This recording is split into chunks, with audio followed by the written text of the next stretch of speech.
फिर से हाजिर हूँ। एक खुशबाब अंजुम साहब है, उनका कुछ लाइंस उन्होंने मेरे लिए लिखी हैं, मुझे बहुत पसंद आई। 2 लाइन बोलना चाहूँगी। आपकी शख्सियत की भला मैं क्या मिसाल दूँ, आपकी शख्सियत की भला मैं क्या मिसाल दूँ मैडम, ना जाने कितने लोग मशहूर हो गए आप पर कसीदे गढ़ते गढ़ते। वाकई में मुझे अब ये सच लगने लगा है कि इट इज़ रियली ट्रू। वो क्या है ना कि समाज सेवा हर किसी के बस की बात नहीं। नेताओं को परेशानी इसलिए हो रही है क्योंकि ये उनका काम है जो मैं कर रही हूँ। दुख उन्हें इस बात का हो रहा है, सदमा उन्हें इस बात का लग रहा है। मीडिया को परेशानी इसलिए हो रही है क्योंकि किसी ने राशन बांटा, किसी ने पैसे बांटे, किसी ने हमदर्दी बांटी, और एक मीडिया है जिसने सिर्फ नफरत बांटी। और मैं कभी भी नफरत का साथ नहीं दे सकती। मैं हमेशा सच्चाई के साथ हूँ। मैं जहाँ भी रहूँ, जिस भी पार्टी में रहूँ, मैं हमेशा सच्चाई का साथ दूंगी, इसमें कोई शक नहीं। जहाँ तक बात अभी कुछ लोग बोल रहे हैं, मैं सुन रही हूँ। बहुत बहुत थैंक यू आप लोग सबका जो मुझे मैसेजेस कर रहे हैं अभी। वो क्या है ना कि समाज सेवा जो है वो करके अगर आप देखिए, जिनका करने का हौसला हो, एक तो बात कि हर कोई इसको कर नहीं सकता। दूसरी बात कि ये करने के लिए ना जिगर चाहिए, दिल चाहिए, हौसला चाहिए, हिम्मत चाहिए। हर किसी के बस की बात नहीं है कि आप कर जाएं। दूसरी बात कि किसी के दुख के आंसू को पोंछना, किसी बेसहारे को सहारा देना, आगे बढ़ के किसी भूख से बिलबिलाते हुए इंसान को एक ही वक्त का खाना, लेकिन एक वक्त का खाना नसीब कराना आपके दिल को कितना सुकून पहुंचाता है, ये वो ही समझ सकता है जिसने ये किया हो। ये मैं समझ सकती हूँ या वो लोग जो ये कर रहे हैं। और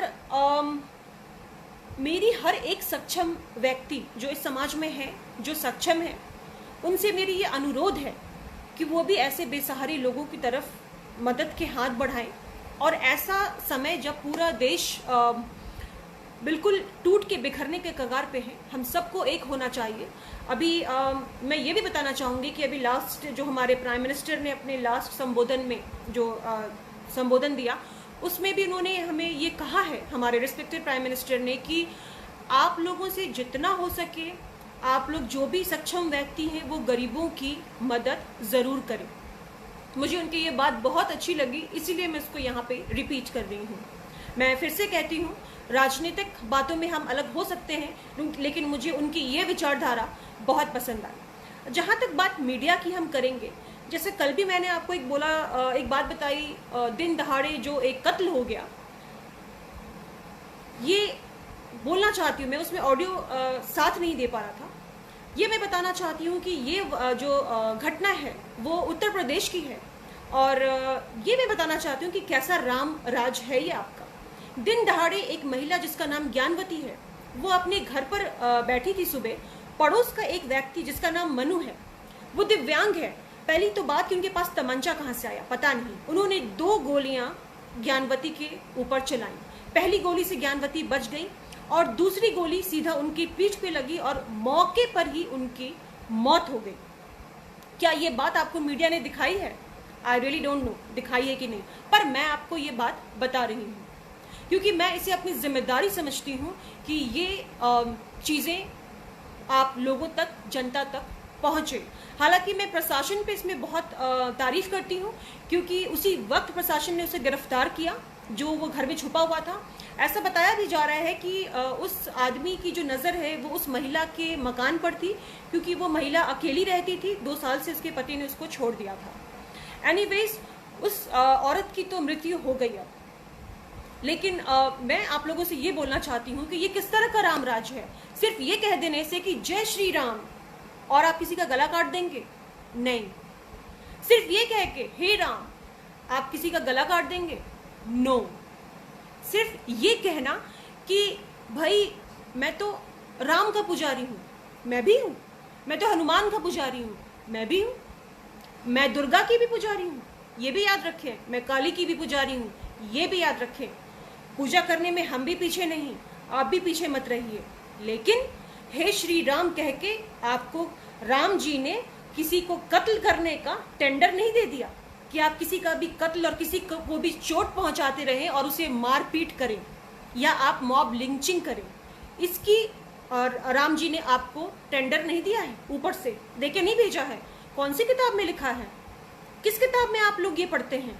वो जो दिव्यांग आदमी था उसने सरेआम गोली चलाई दिन दहाड़े सुबह सुबह, और वहां ऊपर से छत से जो लोग देख रहे हैं उन्होंने इसका वीडियो भी शूट किया है। इस वीडियो को बना करके उन लोगों ने सोशल मीडिया पे डाला है। मेरे हिसाब से तो पहले रोकना चाहिए था, लेकिन एनीवेज वो रोक भी रहे थे। लेकिन हिम्मत इतनी ज़्यादा है, हम तो रामराज की बात कर रहे हैं ना, अभी रामराज चल रहा है। तो मैं यही बताना चाहती हूँ कि इस वीडियो के द्वारा मैं उन लोगों से बोलना चाहती हूँ जो निहायती बुज़दिल हैं, जो राम का नाम लेके अपनी बातों को रखते हैं और गलत तरीके से पेश करते हैं। ऐसा मत कीजिए, ये बिल्कुल गलत है।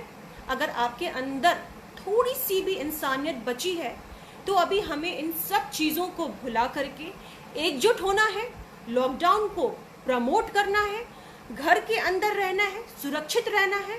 और जैसा कि हमारे आदरणीय प्रधानमंत्री जी ने कहा है अपने पिछले संबोधन में कि गरीबों की मदद करें, और आपका सबसे पहला फर्ज बनता है गरीबों का मदद करना। अपने आसपास आप देखें किसके साथ क्या दिक्कतें हैं, उसको सॉल्व करने की कोशिश करें, ना कि ये देखने की कि डॉक्टर तारा श्वेता आर्या क्या कर रही है, ना कि ये देखने की डॉक्टर तारा श्वेता आर्या की कौन सी गलती हम पकड़ें। चलिए, बहुत खुशी की बात है, वो कहते हैं ना कि लोग जब ऊपर उठ रहे होते हैं तो ही उनको नीचे खींचने की कोशिश की जाती है।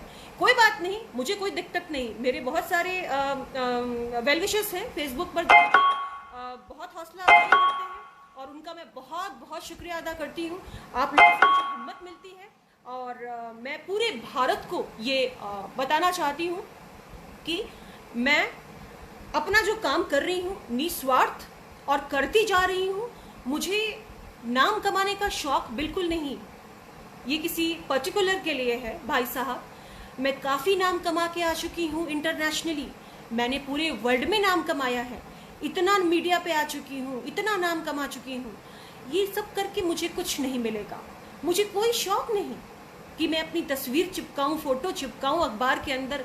काफ़ी टाइम आ चुकी हूँ अखबार में, भगवान का शुक्र है, काफ़ी बार आ चुकी हूँ।